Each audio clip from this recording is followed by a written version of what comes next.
Почитувани, денеска разговараме со господинот Христијан Мицковски, председател на политичката партија ВМРО ДПМН. Господине Мицковски, премиерот Ковачевски изјави дека во собранието се водат преговори со сите политички партии околу датумот за изборите. Се согласивте ли за нешто?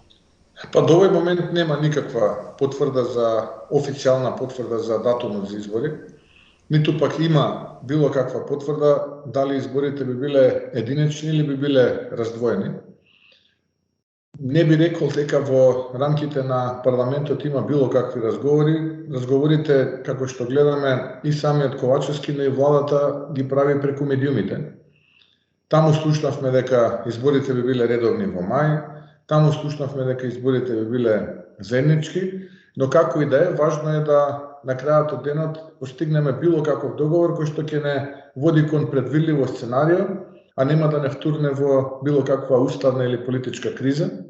Така што, како ВМРО ДПМН, ние нашите принципи сме и кажале многу пати во минатото, дека не можеме да си дозволиме од многу причини раздвоени избори, дека споени или заеднички избори, претседателски парламентарни се решение, и добро е да се земе оквирот околу почетокот на мај како потенцијален оквир за постигнување решение. Гледам дека тука, односно слушам преку медиумите и гледам дека отприлика тука конвергира ставот и на владата, така што ако има било каква лидерска следба, таа лидерска следба истапат со оваа дата или со ова решение, ние како ВМРО ДПМН сме подготвени да го прифатиме. Со кого би коалицирале доколку ВМРО ДПМН не освои доволно пратеници за самостојно да формира влада?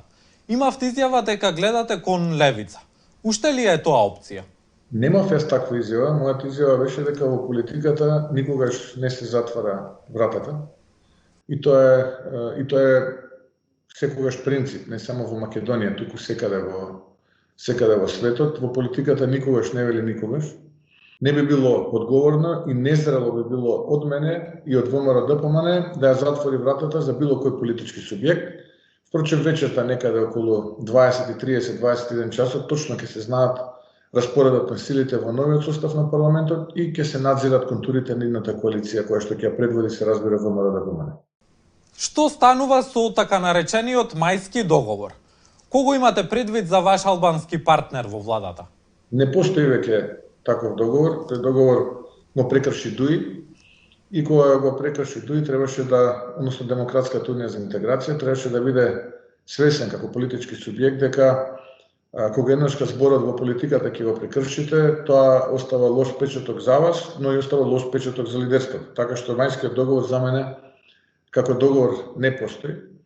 А што се однесува до потенцијален коалиционен партнер, многу пати сум го кажал тоа, ќе го повторам еве и на денешно интервју, дека треба да се даде шанса на албанската опозиција, условно кажано во Македонија, да води ресори, да има одговорност во државата и да видиме со каков капацитет располага албанската, условно кажано, опозиција во Македонија, а ценам дека би било здраво и добро и корисно за ДУИ да помине одреден период во опозиција, да може да ги пронајде своите програмски начела, бидејќи гледате од партија која што беше, би рекол, само наречена зелена опција, се претвори во партија која што изобилува со најголем број новопечени милионери, па заврши денеска со повторна некаква националистичка, романтичка реторика, така што ценам дека за да се пронајдат себе си и кадровски, и програмски, и структурно, добро е да поминат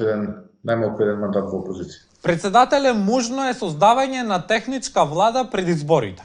Ако ВМРО ДПМН учествува во таква влада, што добивате со тоа? Ставот на ВМРО ДПМН го кажав јавно, дека ние сме подготвени да интервенираме во законот за влада и во изборниот законник и да го избришеме делот каде што стои техничка влада. И јас се уште стојам на тој став и мислам дека со техничката влада не добива државата, напротив, губи, и може би делувало чудно сега што јас од позиција на опозиција подготвен сум да преговарам од своје име и од името на ВМРО ДПМН, но тоа е став кој што како ВМРО ДПМН го донесовме, а јас како председател на ВМРО ДПМН го рефлектирав во јавноста.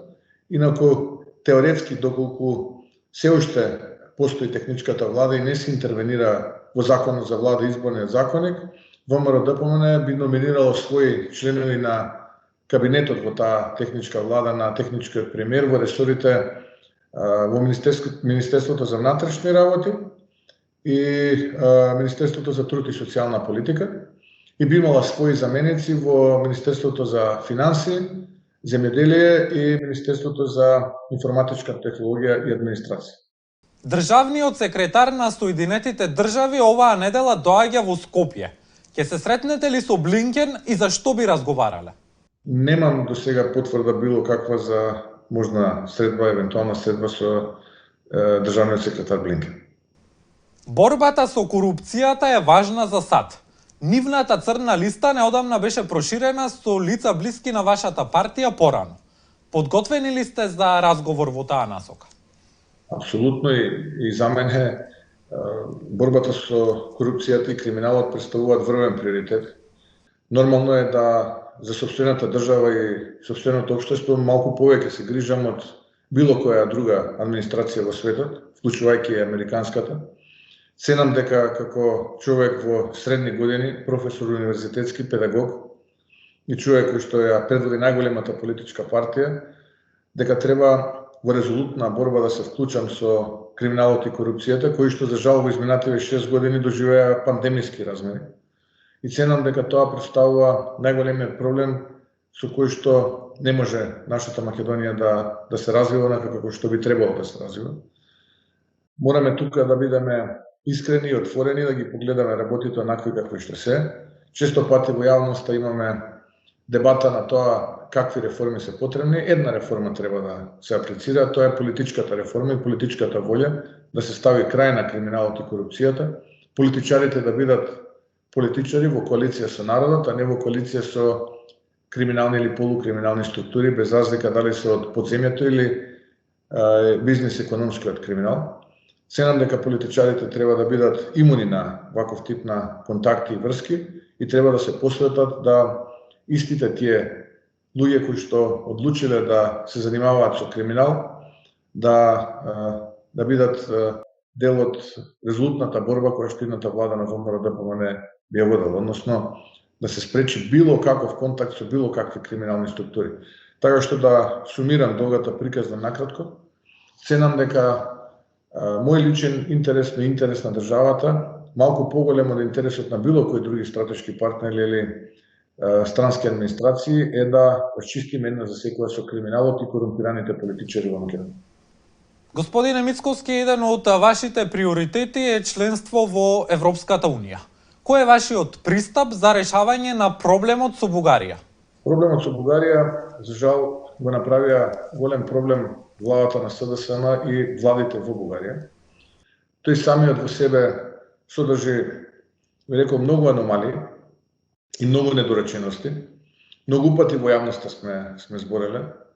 Подготвен сум веднаш по формирањето на новата влада да седнам со бугарската влада и заеднички да бараме решение кое што би било решение достоинствено, решение кое што нема да има ниту пак победник, ниту пак губитник, решение кое што предпоставувам е од заеднички интерес, а тоа е Бугарија да има уште еден свој сосед кој што ќе биде земја членка на Европската Унија, а Македонија да биде дел од европското семејство.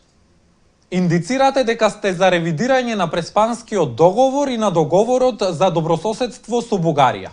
За крај на овој разговор, што ви пречи во овие документи?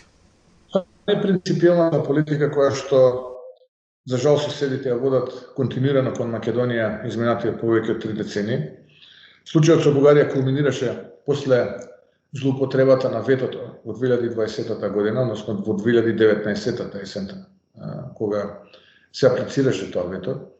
Проблем кој што не постоеше до тој момент, кој што потоа поради внатрешни политички потреби на бугарските политичари некако се појави на површината. Ценам дека договорот кој што го постигна условно кажано така наречениот договор врз база на францускиот предлог не е договор, не е решение, туку представува дополнителен проблем. И затоа мислам дека и во интерес на Бугарија, но пред се и над се интерес на Македонија да имаме еден пристоен договор кој што ќе ги отвори поглавјата, а не дополнително да ги затвара. Договор кој што на брза трака ќе однесе Македонија до полноправно членство во Европската Унија, нема да ја заглави во национално-романтични теми кои што припаѓаат на средниот век. Ви благодарам на разговорот.